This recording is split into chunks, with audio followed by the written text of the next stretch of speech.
The New Orleans Pelicans have so many draft picks. It's like low key unreal. I'm not gonna say it's unfair because like it isn't unfair. They're just second round draft picks. Like half the guys might not make the roster. So I mean, cool.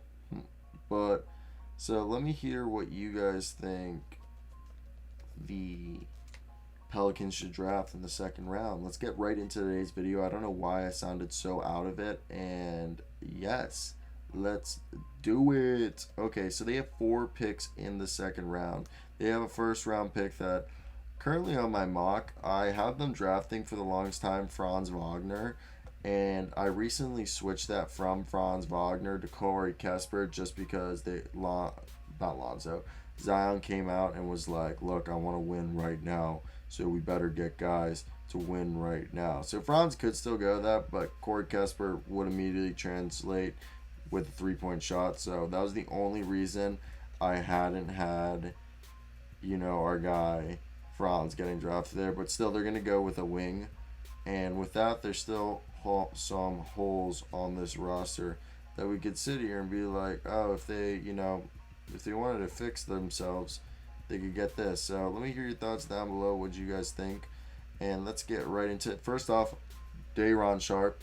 Look, they could trade away Steven Adams and free up their cap space and go with Jackson Hayes as their starting center, which they should, honestly. If I was the GM, I would be going full force. Even though Steven Adams' contract does dip down a lot this year. He goes down to 17 million, which is honestly more reasonable for him. But Jackson Hayes and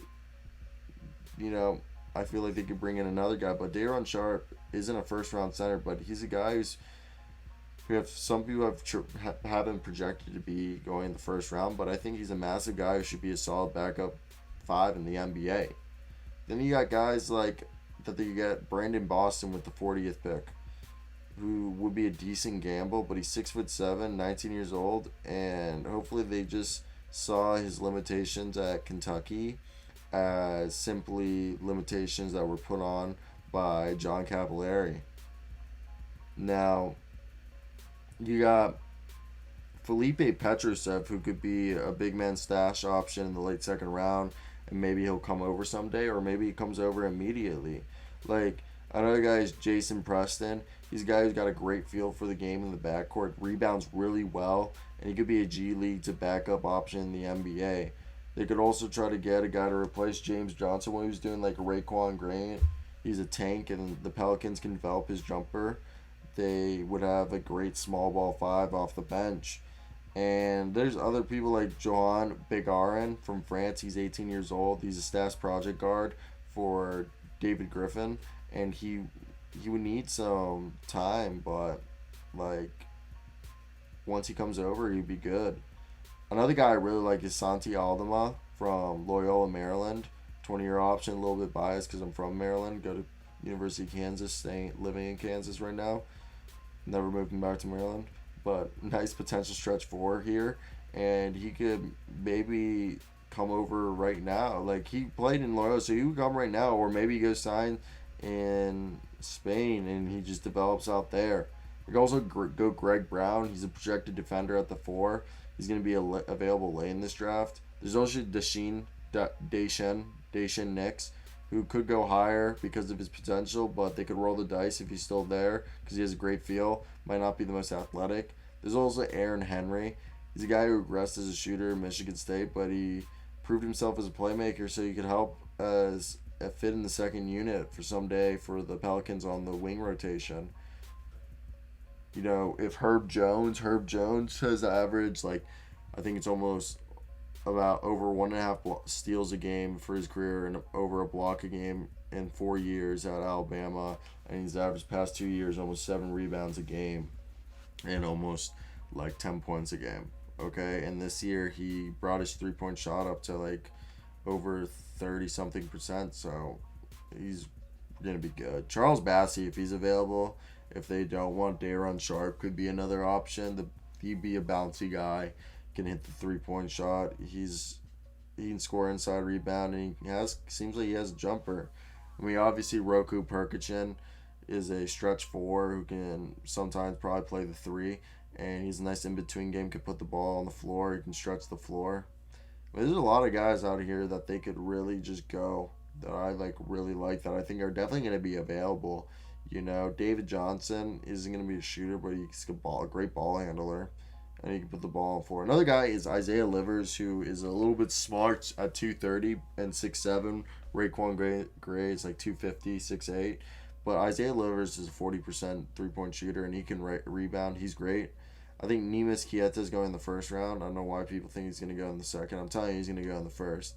And there's this guy called Yon Makaondo. Never heard of him, but on the Zach Harper mock draft they have him. So maybe he's something we're all missing, Maybe we're just sitting here without knowing what we're missing. I think it's definitely going to be interesting to see what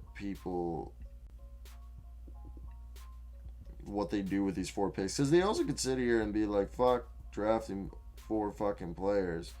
Let's just go and get ourselves a move up in the draft or trade it for an asset to help us win right now. Because, the Pelicans are in a situation where other teams are might want their assets, or they can package it. I don't know. I just feel like they might not use all these picks because why? What's the point, Maybe I'm overthinking it, but I wouldn't use all the picks if I were them. There isn't really a need to. Just because you have them doesn't mean you need to use them. So let me hear your guys' opinions down below. What would you guys do if you were the New Orleans Pelicans? I think it's definitely interesting to hear your guys' opinions. Everyone wants to do something different. I think it's definitely entertaining to read because everyone thinks they're right and everyone thinks they're an NBA GM when we're all fucking definitely not.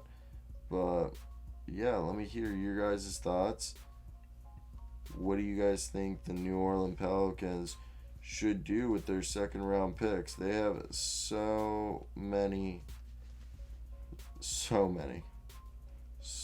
picks in this year's draft. So let me hear those thoughts, guys. We're just wrapping up, so I'm gonna just keep talking, okay? And I think it's awesome, okay?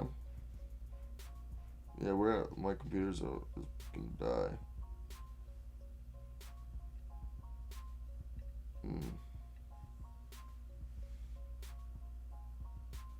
I don't even know. We're just sitting here. Yeah, guys, this is the end of the video. This is depressing.